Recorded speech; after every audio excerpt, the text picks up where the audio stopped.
Welcome to the Muse. എല്ലാവർക്കും Muse audio ബുക്കിലേക്ക് വീണ്ടും സ്വാഗതം. ഇന്ന് നമ്മൾ വായിക്കാൻ പോകുന്നത് കുന്തലത ഭാഗം 10, അധ്യായങ്ങൾ 18, 19. കഴിഞ്ഞ എപ്പിസോഡിൽ നമ്മൾ കണ്ടത് യവനന്മാരുടെ വേഷത്തിൽ വന്ന കപിലനാഥൻ്റെയും കൂട്ടരുടെയും സഹായത്തോടെ പ്രതാപചന്ദ്ര രാജാവും അഘോരനാഥനും യുദ്ധം ജയിക്കുകയും സന്തോഷത്തോടെ യുദ്ധത്തിൽ നടന്ന പല കാര്യങ്ങളെക്കുറിച്ചും വിശദീകരിക്കുകയും ചെയ്യുന്നിടത്താണ്. കൂടെ പല പല രഹസ്യങ്ങൾ ചുരുളഴിയുകയും ചെയ്യുന്നു. തന്നെ രക്ഷിച്ച യവനൻ കപിലനാഥനാണെന്നറിഞ്ഞ് വൃദ്ധനായ കലിംഗ രാജാവ് ഒരേ സമയം സന്തോഷിക്കുകയും ചെയ്ത കാര്യങ്ങളെക്കുറിച്ച് ഓർത്ത് പശ്ചാത്തപിക്കുകയും ചെയ്യുന്നു. തൻ്റെ അച്ഛനായ കപിലനാഥനെ കണ്ട് സ്വർണ്ണമയി ദേവി സ്നേഹാദരവോടെ കാൽക്കൽ വീഴുന്നു. കൂടാതെ കപിലനാഥൻ വളർത്തിയ കുന്തലത കലിംഗ മഹാരാജാവിൻ്റെ കാണാതെ പോയ മകളാണെന്നും രാമകിശോരൻ കപിലനാഥൻ്റെ മകനായ താരാനാഥനാണെന്നും എല്ലാവരും ആശ്ചര്യത്തോടും സന്തോഷത്തോടും കൂടി തിരിച്ചറിയുന്നു. ഇനി നമുക്ക് കഥ തുടരാം. അധ്യായം 18, വിവരണം. പിറ്റേന്നാൾ എല്ലാവരുടെയും സ്നാനഭോജനാദികൾ കഴിഞ്ഞ് രാജാവും കപിലനാഥനും കൂടി സംസാരിച്ചു കൊണ്ടിരിക്കെ മറ്റെല്ലാവരെയും വിളിക്കുവാനായി രാജാവ് കൽപ്പിച്ചു. അപ്പോൾ സ്വർണ്ണമയി ദേവിയും കുന്തലതയും പ്രതാപചന്ദ്രനും താരാനാഥനും രാജാവിൻ്റെ മുമ്പാകെ വന്നിരുന്നു. രാമദാസനെയും വിളിക്കുവാൻ രാജാവ് കൽപ്പിക്കുകയാൽ അവനും വന്നു. അഘോരനാഥൻ ചില രാജ്യകാര്യങ്ങൾ അന്വേഷിപ്പാൻ പുലർച്ചെ രാജധാനിയിലേക്ക് പോയിരുന്നു. അദ്ദേഹവും അപ്പോഴേക്ക് മടങ്ങിയെത്തി. അങ്ങനെ എല്ലാവരും എത്തിക്കൂടിയപ്പോൾ കപിലനാഥൻ പോയതിൽ പിന്നെ ഉണ്ടായ ചരിതമൊക്കെയും വിവരമായി അറിയണമെന്ന് രാജാവ് ആവശ്യപ്പെട്ടു. കപിലനാഥൻ താൻ നാടുവിട്ടു പോയി വിൽവാദ്രിയുടെ മുകളിൽ ചെന്ന് അവിടെ ഒരു ഭവനമുണ്ടാക്കിയതും കുന്തലതയും താനുമായി അവിടെ താമസിച്ച പ്രകാരവും മറ്റും സംക്ഷേപമായി പറഞ്ഞു. പ്രതാപചന്ദ്രൻ: അങ്ങൊന്നും എൻ്റെ സഹോദരിയും മരിച്ചു എന്നാണല്ലോ ഞങ്ങളെല്ലാവരും വിശ്വസിച്ചിരുന്നത്. കപിലനാഥൻ: ഞാൻ പോകുന്നിടത്തേക്ക് ആരും തിരഞ്ഞു വരാതിരിപ്പാൻ വേണ്ടി ഞാൻ ഒരു ഉപായം പ്രവർത്തിച്ചതുകൊണ്ടായിരിക്കണം ആ വിശ്വാസം ഉണ്ടായത്.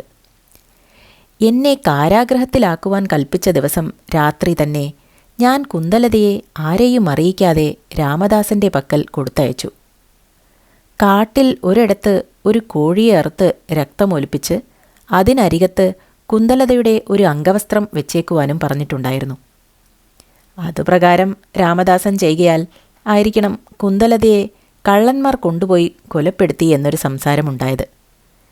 പിന്നെ കുന്തലതയെ കാണാതായി എല്ലാ ദിക്കിലും തിരച്ചിൽ തുടങ്ങിയെന്ന് രാത്രി ഞാനും രാജധാനിയിൽ നിന്ന് ഗോപ്യമായി പുറപ്പെട്ടു പോയി. പോകുമ്പോൾ ഞാൻ പ്രാണത്യാഗം ചെയ്യുവാൻ നിശ്ചയിച്ചിരിക്കുന്നു എന്ന ഒരു എഴുത്ത് ഇവിടെ എഴുതി വച്ചിരുന്നത് കൂടാതെ പോകുന്ന വഴിക്ക് കാട്ടിൽ ഒരു വലിയ ചിത കൂട്ടി അതിന് തീ കൊളുത്തി അതിനരികെ എൻ്റെ ഒരു ഉത്തരീയ വസ്ത്രവും ചില താക്കോലുകളും എൻ്റെ ചില കത്തുകളും വലിച്ചെറിഞ്ഞിട്ടുണ്ടായിരുന്നതിനാൽ എഴുത്തിൽ കണ്ട പ്രകാരം ഞാൻ ആത്മഹത്യ ചെയ്തിരിക്കുന്നു എന്ന് ജനങ്ങൾ വിശ്വസിച്ചതാണ്. സ്വർണ്ണമയി: അച്ഛൻ ഞങ്ങളെ എല്ലാവരെയും വെടിഞ്ഞ് കാട്ടിൽ ഏകാന്തമായ സ്ഥലത്ത് പാർക്കുമ്പോൾ ചിലപ്പോഴെങ്കിലും ഞങ്ങളെ വിചാരിച്ച് വ്യസനിക്കുകയില്ലേ? കപിലനാഥൻ: ആ ഒരു വലിയ വ്യസനത്തിന് പുറമേ ആദിയിൽ എനിക്ക് വേറെയും വ്യസന കാരണങ്ങളുണ്ടായിരുന്നു. ഘോരവനം, ഞാനും പാർവതിയും രാമദാസനും, കരഞ്ഞുകൊണ്ട് കുന്തലത എൻ്റെ കയ്യിലും, വേറെ സമീപം മനുഷ്യർ ആരുമില്ലാതെയും, അങ്ങനെയുള്ള സ്ഥിതിയിൽ ചോർച്ച കൂടാതെ ഒരു ചെറിയ പുര വെച്ച് കെട്ടിയുണ്ടാക്കുന്നതുവരെ ഞങ്ങൾക്കെല്ലാവർക്കും വ്യസനവും ഭയവും ഉണ്ടായി. കുന്തലത: കഷ്ടം, ഞാനപ്പോൾ അച്ഛനെ എത്ര ബുദ്ധിമുട്ടിച്ചിട്ടുണ്ടായിരിക്കും. കപിലനാഥൻ: അങ്ങനെയല്ല. കുന്തലത എൻ്റെ പരിതാപ പ്രശ്നത്തിന് ഒരു സിദ്ധൌഷധമായിരുന്നു. എൻ്റെ ജീവധാരണത്തിന് ഏക കാരണമായിരുന്നു. കുന്തലതയുടെ മന്ദസ്മിതങ്ങൾ എനിക്ക് ധൈര്യവർദ്ധകങ്ങൾ, കുന്തലതയുടെ കളവചനങ്ങൾ എനിക്ക് ആമോദദായകങ്ങൾ. ഇങ്ങനെയാണ് കഴിഞ്ഞു വന്നിരുന്നത്. കുന്തലത എൻ്റെ ഒരുമിച്ചുണ്ടായിരുന്നില്ലെങ്കിൽ ഞാൻ എഴുതി വെച്ചു പോയത് പ്രകാരം ചെയ്യുവാൻ തന്നെ സംശയിക്കില്ലായിരുന്നു. ഞാൻ പോകുന്നത് ആരെയും അറിയിച്ചിട്ടില്ലെന്നല്ല, ഞാൻ മരിച്ചിട്ടില്ലെന്ന് മാത്രം അഘോരനാഥനെ അറിയിച്ചിട്ടുണ്ടായിരുന്നു. ഇന്ന ദിക്കിലാണെന്നും മറ്റും വിവരം ഈയിടെയാണ് അറിയിച്ചത്.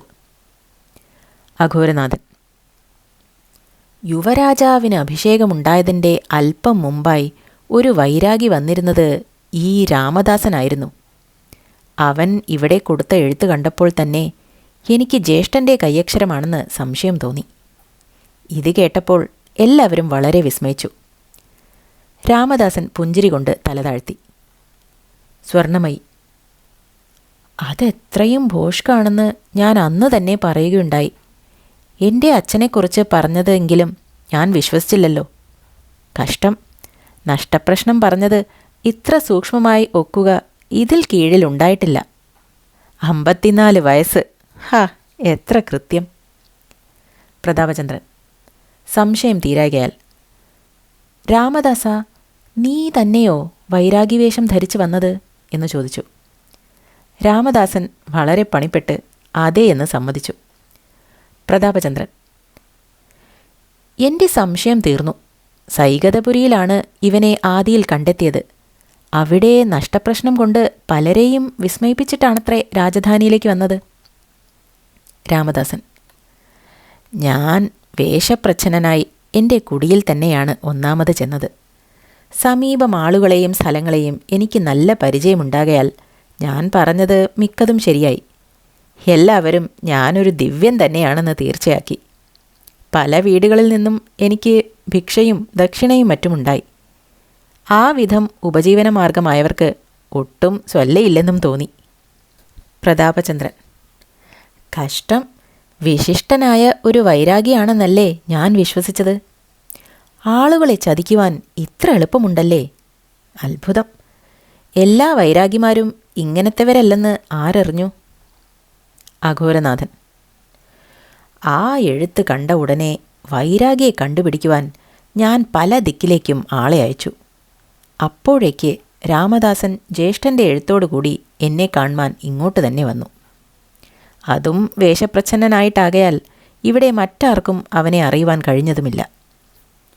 കപിലനാഥൻ: ഞാൻ താമസിച്ചിരുന്ന വനത്തിന് സമീപമുള്ള ധർമ്മപുരി എന്ന ഗ്രാമത്തിൽ നിന്ന് ഒരു വഴിപോക്കനെ കണ്ട് സംസാരിച്ചപ്പോഴാണ് പ്രതാപചന്ദ്രന് വിവാഹം നിശ്ചയിച്ചിരിക്കുന്നു എന്നറിഞ്ഞത്.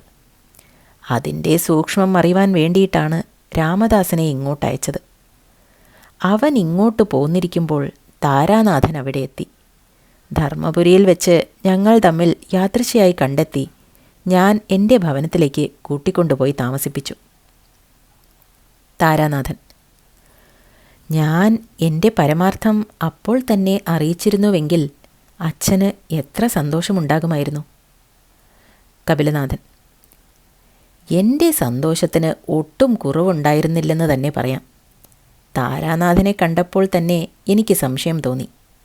പിന്നെ രാമദാസൻ മടങ്ങി വന്നപ്പോൾ അഘോരനാഥൻ്റെ എഴുത്തുകൊണ്ട് മിക്കതും തീർച്ചയായി. അതിനുശേഷം ഒരു ദിവസം താരാനാഥൻ കുതിരപ്പുറത്ത് നിന്ന് വീണപ്പോഴാണ് എനിക്ക് നല്ല തീർച്ചയായത്. അരയിൽ കുട്ടിക്കാലത്ത് തന്നെ ഒരു മറു ഉള്ളത് എനിക്ക് സൂക്ഷിച്ചു നോക്കി കാണുവാൻ താരാനാഥൻ വീണ് മോഹാലസ്യപ്പെട്ട് കിടക്കുമ്പോൾ തരം വന്നു. അത് കണ്ടപ്പോൾ സംശയമൊക്കെയും തീരുകയും ചെയ്തു. കുന്തലത: രാമകിശോരൻ കുതിരപ്പുറത്ത് നിന്ന് വീണതിൽ പിന്നെ അച്ഛന് രാമകിശോരനെക്കുറിച്ച് പ്രതിപത്തി അധികമായി കണ്ടു. അതിൻ്റെ കാരണം ഇപ്പോഴാണ് എനിക്ക് മനസ്സിലായത്.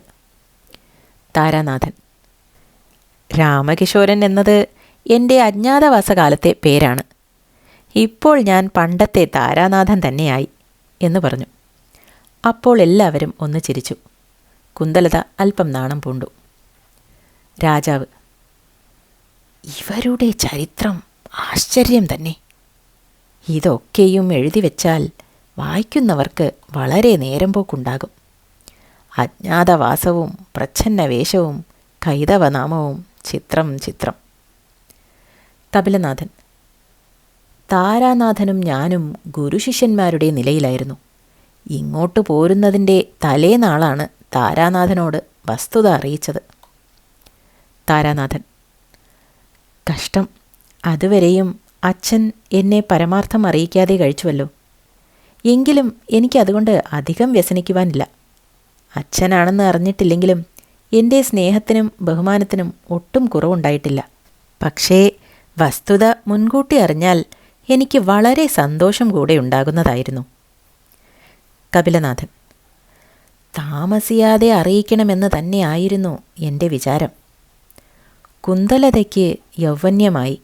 എൻ്റെ സ്വാമിക്ക് സ്വർഗപ്രാപ്തി വരുന്നതിന് മുമ്പായി കുന്തലതയെ തിരുമുമ്പാകെ കൊണ്ടുവന്ന് എൻ്റെ അപരാധങ്ങളെയൊക്കെയും ക്ഷമിക്കുവാൻ അപേക്ഷിക്കണമെന്നും അതിന് ഇങ്ങോട്ട് മടങ്ങി വരുവാൻ ഒരു സംഗതി ഉണ്ടാക്കണമെന്നും ഉണ്ടാക്കിയ ശേഷം താരാനാഥനെ വസ്തുത ഒക്കെയും അറിയിക്കാമെന്നും ആലോചിച്ചു കൊണ്ടിരിക്കുമ്പോഴാണ് യുദ്ധമുണ്ടാവുമെന്നുള്ള വർത്തമാനമറിഞ്ഞത്.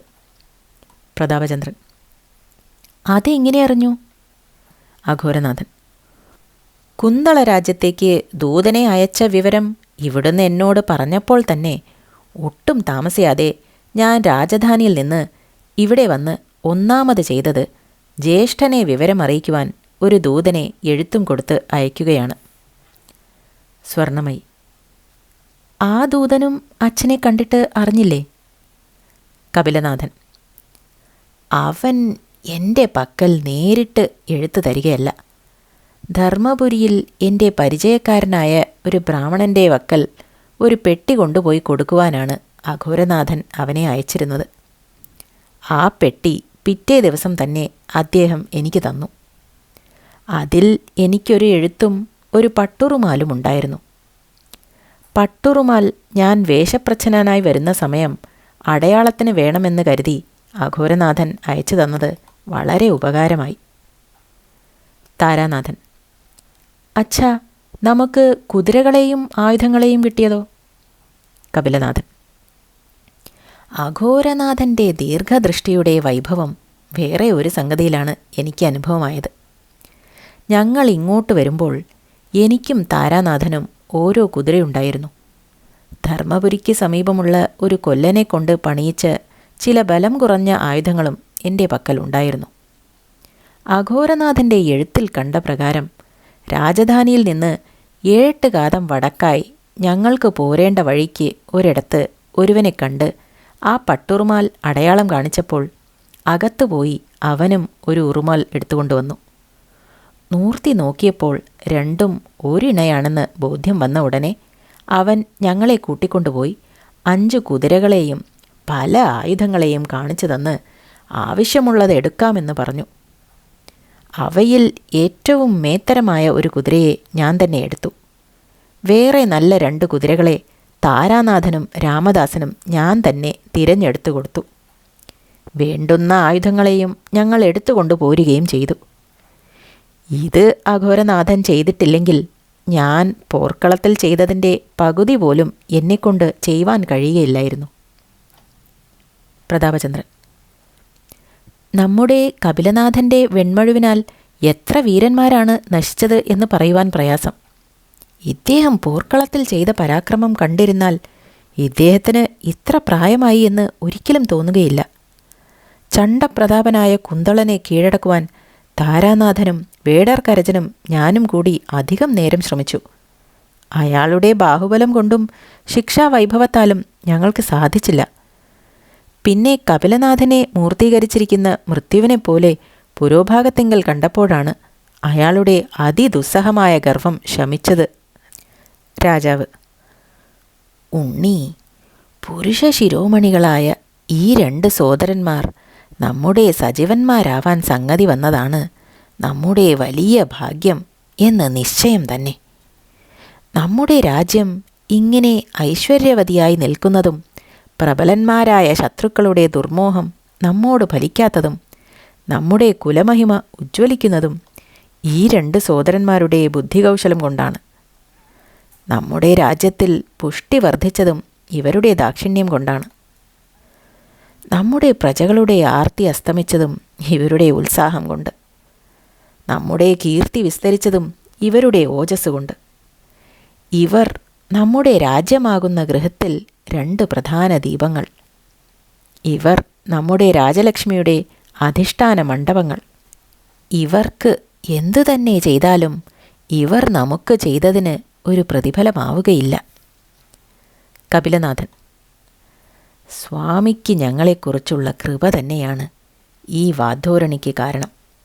ഇവിടുത്തെ പിതാവ് ഞങ്ങളെ കുട്ടിയിൽ തന്നെ വിദ്യാഭ്യാസം ചെയ്യിച്ച് സന്മാർഗങ്ങളിൽ കൂടി തന്നെ നടത്തി വളരെ നിഷ്കർഷയോടുകൂടി വളർത്തുകയാൽ ഇപ്പോൾ ഞങ്ങൾ ഇവിടത്തേക്ക് ഉപകാരമായി തീർന്നുവെങ്കിൽ ഇവിടുത്തെ പിതാവിൻ്റെ പ്രയത്നം വളരെ നിഷ്ഫലമായില്ല എന്നല്ലാതെ എന്താണ് പറയുവാനുള്ളത്?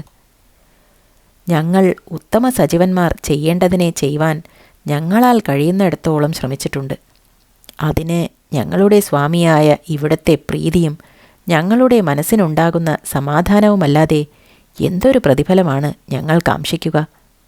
അതുകൊണ്ട് ഇപ്പോൾ സ്വാമിക്ക് ഞങ്ങളുടെ മേലുള്ള പ്രീതി മേൽക്കുമേൽ വർദ്ധിച്ചിരിക്കത്തക്കവണ്ണം ഓരോ ക്രിയകൾ ഞങ്ങളെക്കൊണ്ട് മേലാലും ചെയ്യുവാൻ സംഗതി വരുമാറാകട്ടെ എന്നാണ് ഞങ്ങൾ ഈശ്വരനെ പ്രാർത്ഥിക്കുന്നത്.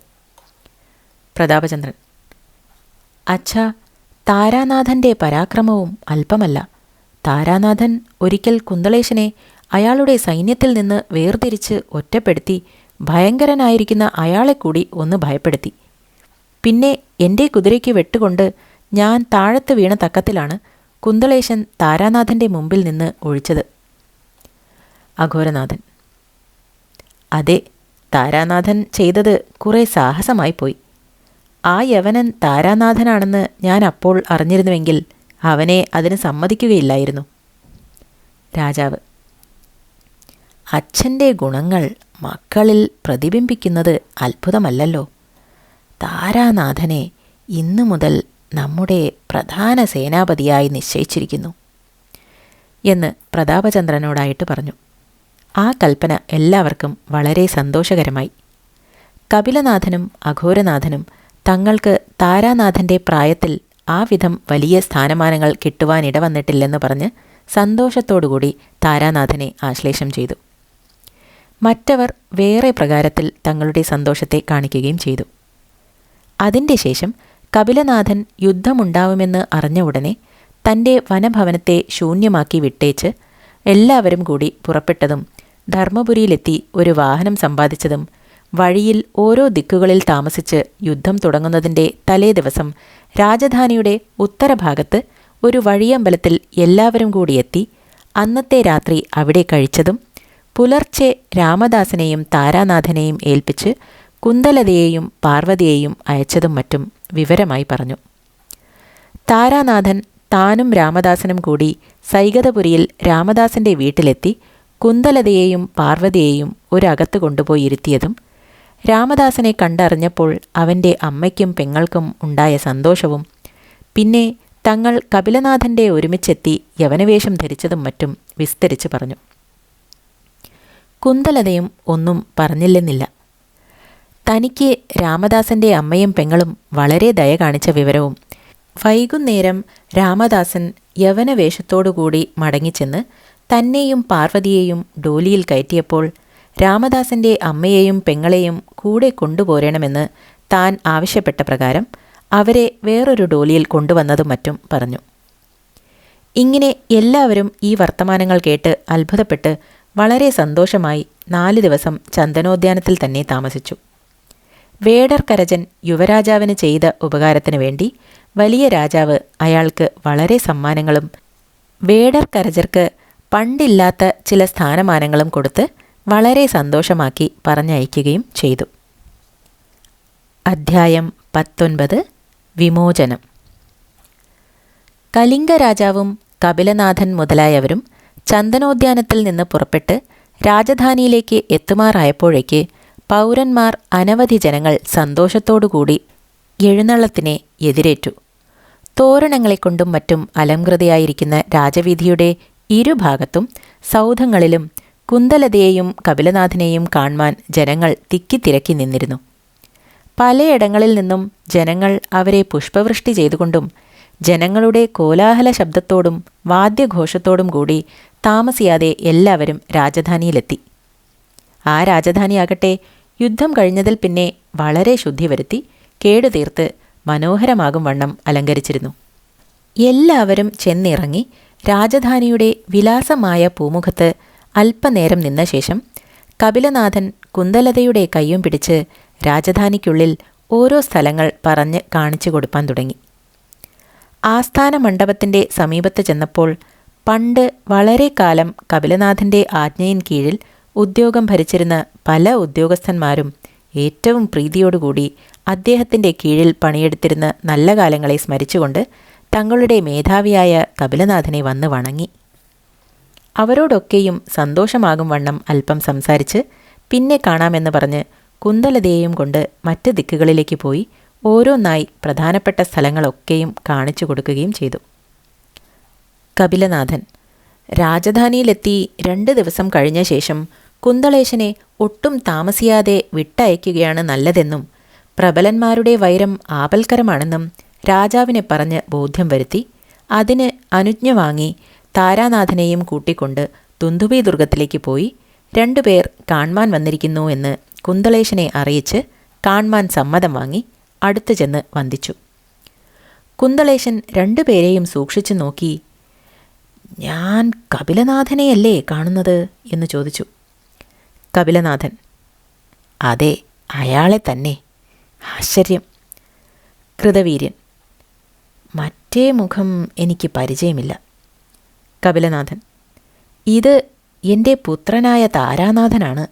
അങ്ങൊന്ന് അറിവാൻ സംഗതിയില്ല. കൃതവീര്യൻ, കപിലനാഥനെ തന്നെ ഞാൻ ഒരിക്കലേ കണ്ടിട്ടുള്ളൂ. അതും 20ഓളം സംവത്സരം മുമ്പെയാണ്. എങ്കിലും കണ്ടപ്പോൾ അറിവാൻ അധികം പ്രയാസമുണ്ടായില്ല. കപിലനാഥൻ, കുറേ കാലമായിട്ട് ഞാൻ നാട് വിട്ടു പോയിരുന്നു. ഈയിടെ യുദ്ധമുണ്ടാവുമെന്നറിഞ്ഞപ്പോൾ എൻ്റെ സ്വാമിക്ക് എന്നെക്കൊണ്ട് കഴിയുന്ന സഹായം ചെയ്യുവാൻ വന്നതാണ്. കൃതവീര്യൻ, ഞാൻ കീഴടങ്ങിയത് അങ്ങേക്ക് തന്നെയോ എന്നറിവാൻ എനിക്ക് ആഗ്രഹം പാരമുണ്ട്. കപിലനാഥൻ, എൻ്റെ വാക്കുകൊണ്ടാണ് ഒടുവിൽ അങ്ങൊന്ന് യുദ്ധം നിർത്തിയത്.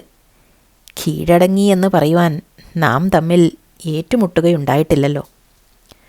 കൃതവീര്യൻ, ഹൗ, ഇപ്പോൾ എൻ്റെ വിഷാദവും ദൈന്യതയും പകുതിയിലധികം നശിച്ചു. ഇത്ര വലിയ ഒരു യോദ്ധാവിന് കീഴടങ്ങേണ്ടി വന്നതുകൊണ്ട് എനിക്ക് ലേശം പോലും ലജ്ജ തോന്നുന്നില്ല. ഇതുവരെയും എങ്ങാനും കിടക്കുന്ന ഒരു യവനനോട് ഞാൻ തോറ്റുവല്ലോ എന്ന് വിചാരിച്ച് വിഷണ്ണനായി എൻ്റെ പൗരുഷത്തെ ഞാൻ വൃഥാവിൽ ധിക്കരിച്ചു. എനിക്ക് ഒന്നുകൂടെ അറിവാൻ കൗതുകമുണ്ട്. എന്നെ ഒരിക്കൽ എൻ്റെ വ്യൂഹമധ്യത്തിങ്കൽ തന്നെ വേർപെടുത്തി കുറച്ചു നേരം തടുത്തു നിർത്തിയ അങ്ങയുടെ വിരുദ്ധനായ ആ സഖാവ് ആരാണ്? കപിലനാഥൻ മന്ദസ്മിതത്തോടുകൂടി, അത് ഈ നിൽക്കുന്ന താരാനാഥനാണ് എന്ന് പറഞ്ഞു. കൃതവീര്യൻ, അങ്ങയുടെ യുദ്ധവൈദഗ്ധ്യത്തെ കണ്ട് ഞാൻ ആശ്ചര്യപ്പെടുന്നു എന്ന് താരാനാഥനെ നോക്കി പറഞ്ഞു. കപിലനാഥൻ, ഞാൻ ഒരു കാര്യം ഇവിടെ പറയുവാനായിട്ട് രാജാവ് അയച്ച് വന്നിരിക്കുകയാണ്. കൃതവീര്യൻ ഉടനെ ലജ്ജ കൊണ്ട് തലതാഴ്ത്തി പറയാം എന്ന് മന്ദാക്ഷരമായിട്ട് പറഞ്ഞു. കപിലനാഥൻ, ഇവിടുത്തെ സ്വരാജ്യത്തിലേക്ക് പോകുന്നതിന് മുമ്പായി എൻ്റെ സ്വാമിയോട് രഞ്ജിപ്പായി പിരിയണമെന്നും മേലാൽ കുന്തള കലിംഗ രാജ്യങ്ങൾ തമ്മിൽ വൈരമില്ലാതെ കഴിയണമെന്നും എൻ്റെ സ്വാമിക്ക് ഒരു വാഞ്ചിതമുള്ളത് ഇവിടെ അറിയിച്ച് രാജധാനിയിലേക്ക് പോരണമെന്ന് ഇവിടത്തോട് അപേക്ഷിക്കുവാനാണ് എന്നെ അയച്ചിരിക്കുന്നത്. കൃതവീര്യൻ, ഞാൻ സ്വരാജ്യത്തിലേക്ക് പോകുന്നത് എന്ന്? ഇപ്പോൾ ഞാൻ കലിംഗ രാജാവിൻ്റെ കാരാഗൃഹത്തിലല്ലേ? കപിലനാഥൻ, യുദ്ധത്തിൻ്റെ ശേഷം മുഖ്യമായ ചില രാജ്യകാര്യങ്ങളിൽ ദൃഷ്ടി വെക്കേണ്ടി വരികയാൽ ഇവിടുത്തെ യാത്രയാക്കുവാൻ അല്പം താമസം വന്നതാണ്. ഇവിടുത്തെ കുന്തള രാജ്യത്തേക്ക് അയക്കുവാൻ പ്രധാനമന്ത്രിയായ അഘോരനാഥൻ അകമ്പടിയോടുകൂടി ഇപ്പോൾ ഇവിടെ എത്തും. അതിനു മുമ്പായി ഇവിടുന്ന് രാജധാനിയിൽ വന്ന് തമ്മിൽ കണ്ട് പിരിയണമെന്നാണ് സ്വാമിയുടെ ആഗ്രഹം. കൃതവീര്യൻ, ഞാൻ അദ്ദേഹത്തിന് ചെയ്ത ഉപദ്രവം ഓർത്തു നോക്കുമ്പോൾ അദ്ദേഹത്തിൻ്റെ പക്കൽ നിന്ന് ഇത്ര ദയ അനുഭവിക്കേണ്ടവനല്ല. എൻ്റെ അവിവേകം കൊണ്ട് ചില അബദ്ധങ്ങൾ ഞാൻ പ്രവർത്തിച്ചു പോയതൊക്കെയും പൊറുക്കുവാനായിട്ട് അങ്ങൊന്ന് തന്നെ എൻ്റെ പേർക്ക് അദ്ദേഹത്തോട് യാചിക്കണം. കൃതവീര്യനോട് ഇന്ന് കാണിച്ച ഈ ഔദാര്യം അയാൾ ഒരിക്കലും മറക്കുകയില്ല. ഈ ദൈന്യസ്ഥിതിയിൽ എന്നെ രാജധാനിയിൽ വരുവാൻ മാത്രം ആവശ്യപ്പെടരുതേ. പക്ഷേ താമസിയാതെ ഒരിക്കൽ വന്ന് കണ്ട് എൻ്റെ കൃതജ്ഞതയെ വഴിപോലെ കാണിക്കുവാൻ ഞാൻ സംഗതി വരുത്തിക്കൊള്ളാം. ഇപ്പോൾ തന്നെ രാജാവിനെ വന്ന് കാണാത്തത് എൻ്റെ കാലുഷ്യം കൊണ്ടാണെന്ന് തോന്നരുത് എന്നീ വിവരം രാജാവിനെ അറിയിക്കണം. കപിലനാഥൻ: സകലവും അവിടുത്തെ ഹിതം പോലെ. സ്വരാജ്യത്തേക്ക് തന്നെ പോവുകയാണെന്ന് തീർച്ചയാക്കിയതെങ്കിൽ പുറപ്പെടുവാൻ ഇവിടുന്ന് ഒരുങ്ങേണ്ട താമസമേയുള്ളൂ. കൃതവീര്യൻ: എൻ്റെ ആൾക്കാരും എൻ്റെ ഒരുമിച്ച് തന്നെ എല്ലാവരും പോരുകയില്ലേ? കപിലനാഥൻ: ഇവിടുന്ന് പുറപ്പെട്ടാൽ ആൾക്കാർ ഒന്നൊഴിയാതെ കൂടെ ഉണ്ടാകും. കൃതവീര്യൻ അല്പം പുഞ്ചിരിയോടുകൂടി: എനിക്ക് ഒരു അപേക്ഷയുണ്ട്. അങ്ങൊന്നും താരാനാഥനും താമസിയാതെ ഒരിക്കൽ എൻ്റെ പുരിയിൽ വന്ന് കാണുവാൻ സംഗതി വരുത്തണം. കപിലനാഥൻ: അങ്ങനെ തന്നെ, ഞങ്ങൾക്കും അത് വളരെ സന്തോഷമാണ്. ഇവിടുത്തെ ആശ്രിതന്മാരായ ഞങ്ങളെക്കുറിച്ചും സ്മരണ പ്രത്യേകമുണ്ടായിരിക്കണമെന്നാണ് ഞങ്ങളുടെ അപേക്ഷ. ഇങ്ങനെ പറഞ്ഞ് കുന്തളേശനെ വളരെ വണക്കത്തോടുകൂടി പല്ലക്കിൽ കയറ്റി കാരാഗൃഹത്തിൽ കിടന്നിരുന്ന അദ്ദേഹത്തിൻ്റെ ആൾക്കാരെയും അകമ്പടിക്ക് കലിംഗരാജാവിൻ്റെ 100 ഭടന്മാരെയും അഘോരനാഥൻ ഒരുമിച്ച് യാത്രയാക്കി. കപിലനാഥനും അനുയാത്രയായി കുറേ ദൂരം ഒരുമിച്ചു പോയി. കുന്തളേശന് തന്നെക്കുറിച്ച് പണ്ടേയുണ്ടായിരുന്ന ബഹുമാനത്തെയും വിശ്വാസത്തെയും അധികം ദൃഢമാക്കി പോരുകയും ചെയ്തു. ഇതോടെ ഇന്നത്തെ വായന അവസാനിക്കുന്നു. ഇനി ബാക്കി ഭാഗങ്ങളുമായി വൈകാതെ കാണാം. നിങ്ങളുടെ അഭിപ്രായങ്ങളും നിർദ്ദേശങ്ങളും കമൻറ്റ് ബോക്സിലൂടെ അറിയിക്കുക. ബാക്കി ഭാഗങ്ങളുമായി വരുന്നവരെ നന്ദി.